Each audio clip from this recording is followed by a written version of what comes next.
Today we're going to have a first look at a selection of some of the latest everyday carry gear from some of our favourite brands. And I'm going to start with this, the strangely named Wonder Kit from Bellroy. Now, as you might know, I'm a fan of Bellroy gear and I spend a lot of time putting kits together for everyday carry and travel, so I was super intrigued when this popped up on Bellroy's website just a few days ago as I filmed this. So this is a multi-purpose pouch made from Bellroy's recycled binder nylon, a material which is in wide use by Bellroy and one I really like. This is around 8 inches by 5.5 by 1.25 inches thick when empty, although if packed out it will expand much more.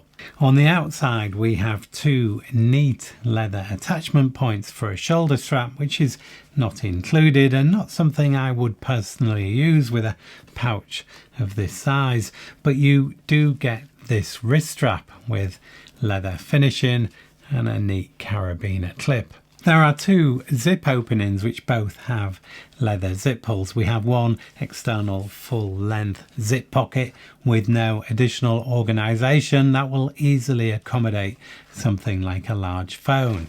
Then we have this three-sided main zip which allows the pouch to open like a book for maximum access to the contents. Now the internal layout is pretty unusual in that it has a variety of different storage options in here, and that could be seen as a great feature or restrictive depending on what you want to put in here. At the front of the pouch here we have an expanding pocket for larger flattish items, and that could be something maybe like cash and travel documentations for a trip. And there are two pockets at the top of the divider here. One will take credit cards and the other is a bit narrower.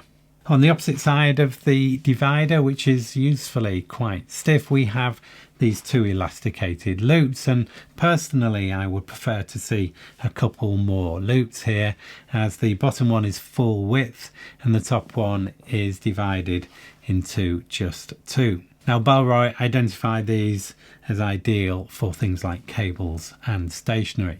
We have a leather pen loop in the middle here, and then on the other side of the pouch we have this zip mesh pocket, great for smaller items which could get lost, keeping them visible.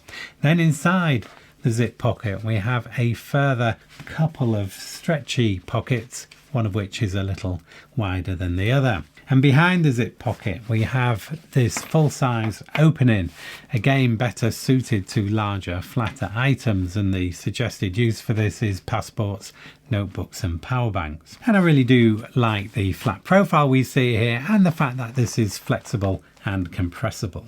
I plan to explore different use cases for this kit in a future video.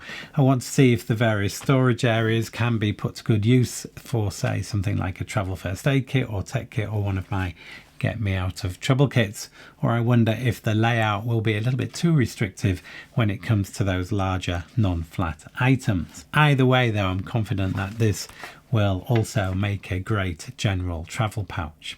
And as we've come to expect from Bellroy, the quality is excellent and the price at £95 or $99 reflects that.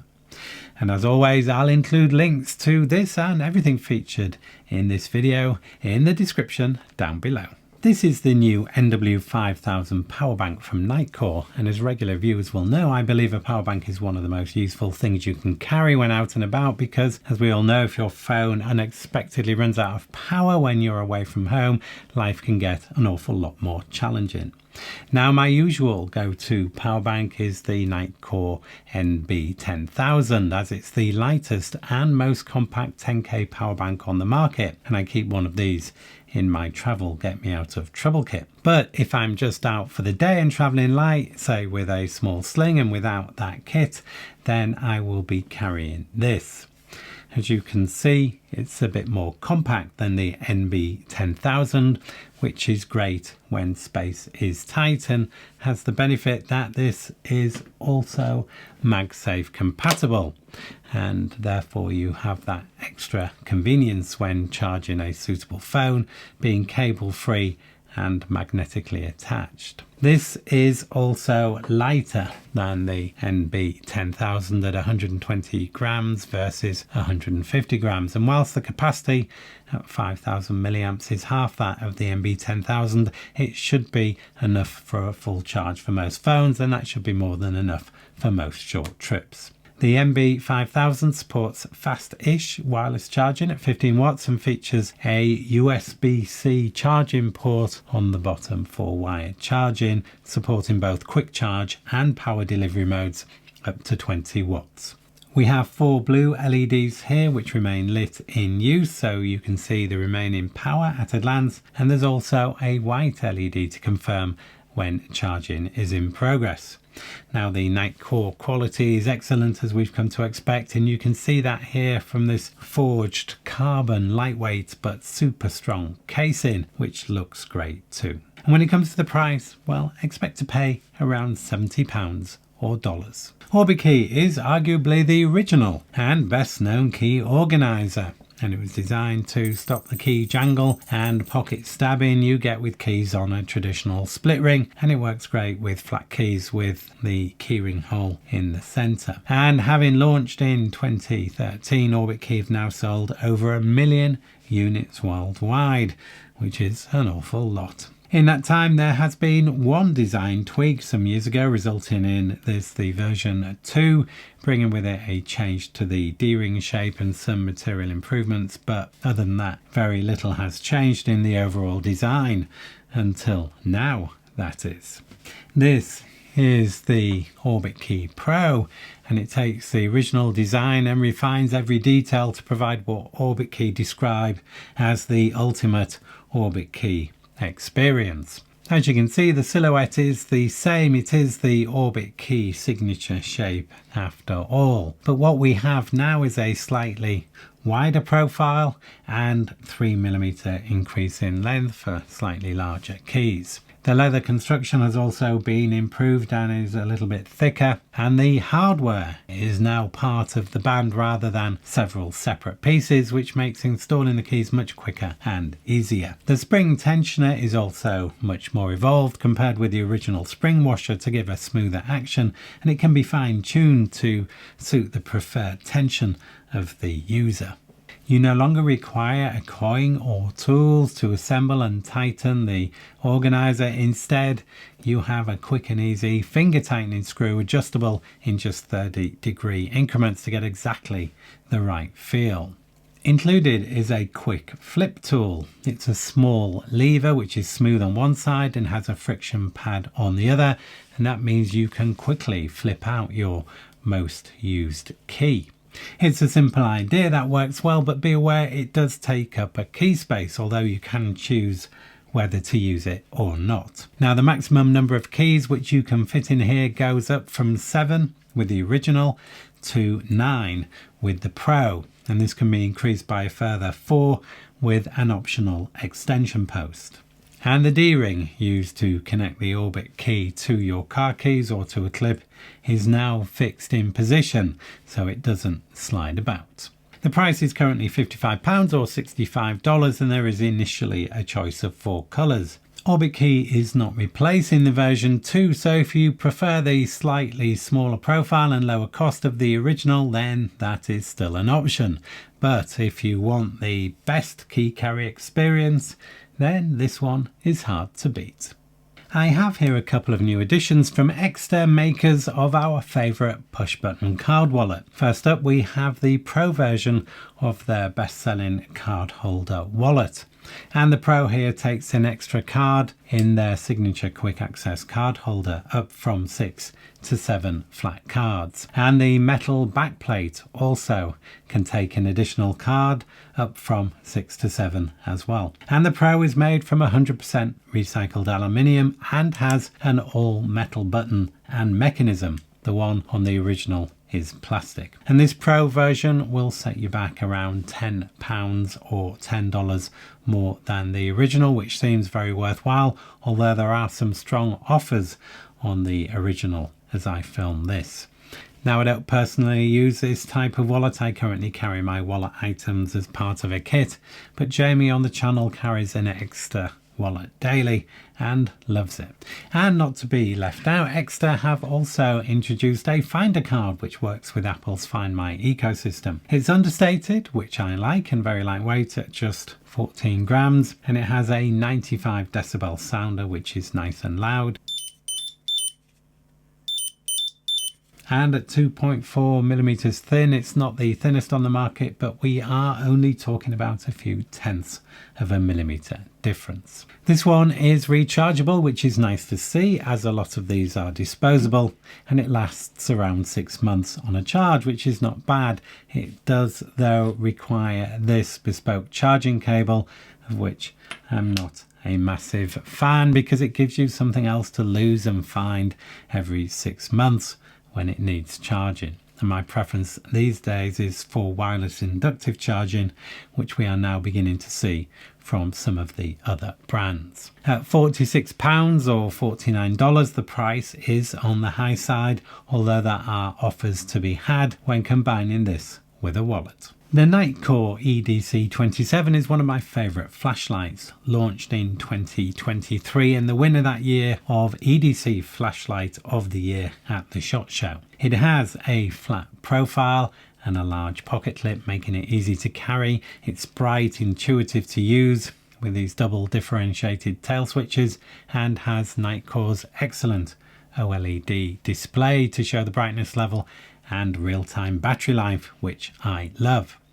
Then earlier in this year, 2024, we saw a slightly updated version, the EDC 27 UHi. It looks almost identical to the original, but has this new Nitecore UHi 20 LED array. And that means a useful range increase from 220 to 305 meters and longer run times. And there is also a useful addition to the user interface, so that you can now pre-select the brightness level before turning it on. There is also a proximity sensor to drop down the power for safety reasons if the lens is covered at the high setting. And now Nitecore have really upped the game with a brand new version, which should have just been released as this video goes out, and it is this one here, the EDC 29. As you can see, it follows the same DNA as the 27 with the same form factor, the same pocket clip, OLED display and double differentiated tail switch. The length and width are the same, but this version is 3 millimeters fatter, or 1/8 of an inch, to accommodate a much bigger UHi 20 Max LED array and a larger battery, which has increased from 1700 to 2500 mAh, which can be USB-C fast charged in just an hour and 15 minutes. As you might expect, that increase in size also comes with a weight penalty, which is up from 124 to 160 grams or 5.6 ounces. And the styling, as you can see here, is a little bit more aggressive and in my view looks great. The bigger double lens array, which also includes a proximity sensor, is more powerful than the EDC 27, as you might imagine. The main modes do start at 15 lumens as before, and then step through an increased 100, 400 and 1200 lumen light levels.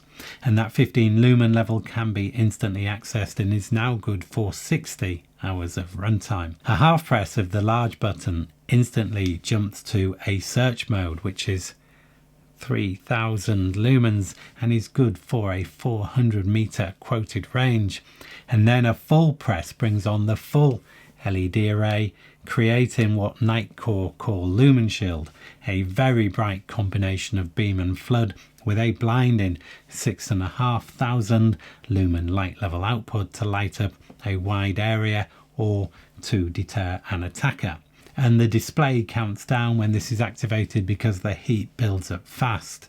and this level will drop down after about 10 seconds, which is more than enough for a quick blast to illuminate your surroundings. And when you let go of the switch, you are instantly taken back to your original light level, which is ideal. If you want a strobe instead of lumen shield, this can be changed in the settings, but I personally much prefer the super bright fixed light output, although it is nice to have a choice. Finally, there is a new physical lockout switch which I really like, and this defaults to a full lockout of all the functions, or it can be set to a partial lockout, leaving the search and lumen shield functions still active. It is worth noting that, like the EDC 27 before it, the batteries are not user replaceable, which is a compromise dictated by the design, and that will be a deal breaker for some. But for me, I really like this light because of that design, and this has already become my new grab and go nighttime flashlight. As for the price, it's going to be around $110, a step up from the 27, but in my view, definitely worth it. With winter on its way in the UK, I was interested by an approach from a company called Ocoopa, who it seems specialise in rechargeable hand warmers. Now, I've been disappointed with battery powered hand warmers in the past, finding them generally not that hot and not that long lasting either, but it's been a while since I've used any, and I'm aware technology is always improving, and this company seemed to be getting thousands of great reviews on Amazon, so I thought I would give them a try. These are the UT4, and they are the newest in their range and also the smallest, which due to the smaller battery is always going to be more of a challenge when it comes to performance. But I have to say, I've been really impressed by just how good these are, especially when you factor in the price, which is just around £22 or dollars for the pair. Now, they easily fit into the palm of the hand and are nicely designed and feel really well made. There is a lanyard hole on the corner, and you get a couple of silicone wrist straps included.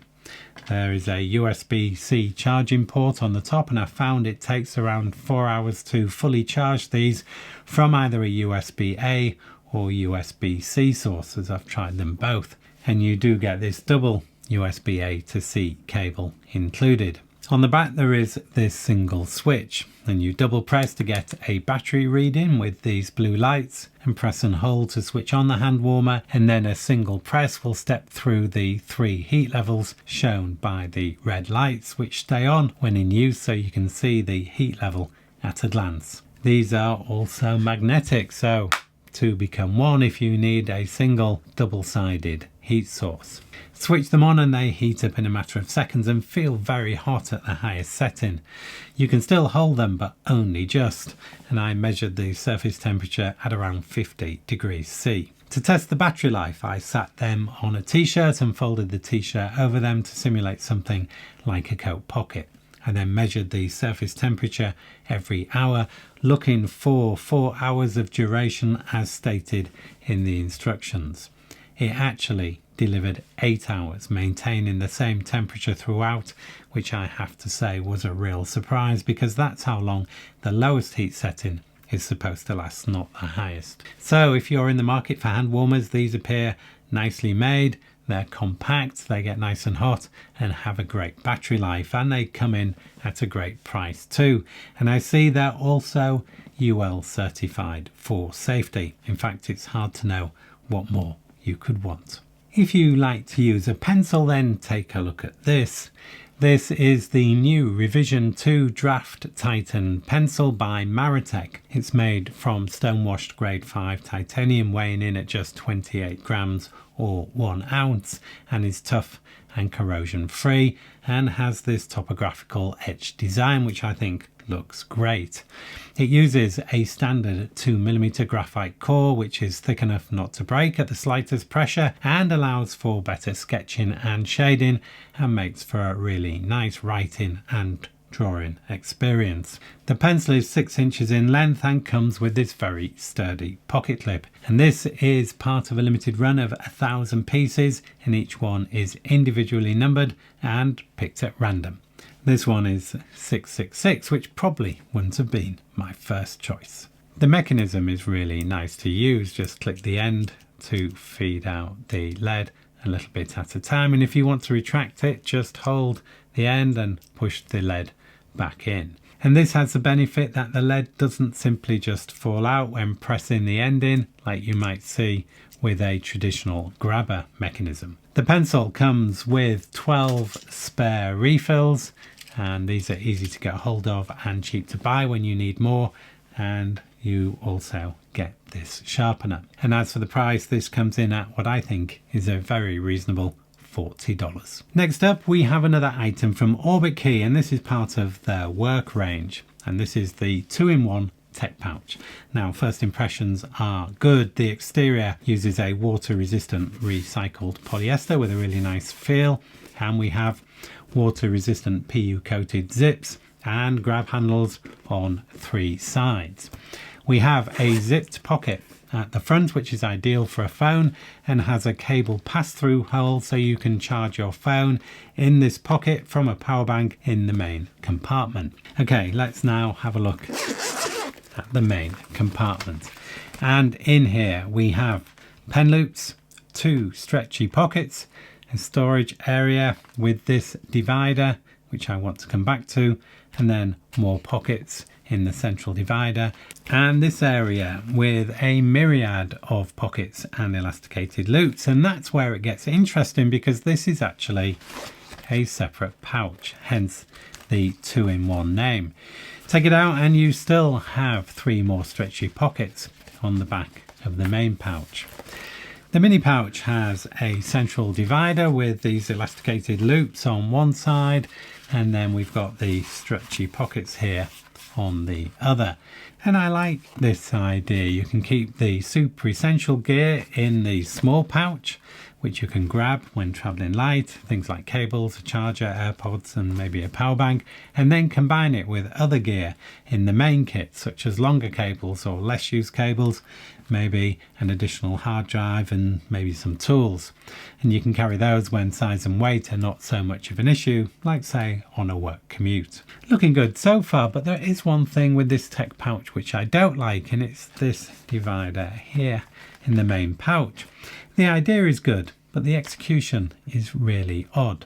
This divider gives you the option of 1 large area for, well, large stuff, or 2 half-size compartments. And that is a nice idea. But to attach the divider, you have what I can only describe as a hair grip, which you put into the cable pass-through hole, and it looks like an afterthought. It's fiddly and it's hard to attach, and it comes away really easily. I just don't get why they thought this was a good solution. Anyway, other than that, this is all pretty good, and it will set you back around £60 or $75. Okay, that's it for this one. I hope that's been useful, and if you're up for more, the algorithm has chosen this next one especially for you. As always, thank you for watching, and I hope you can join me in the next one.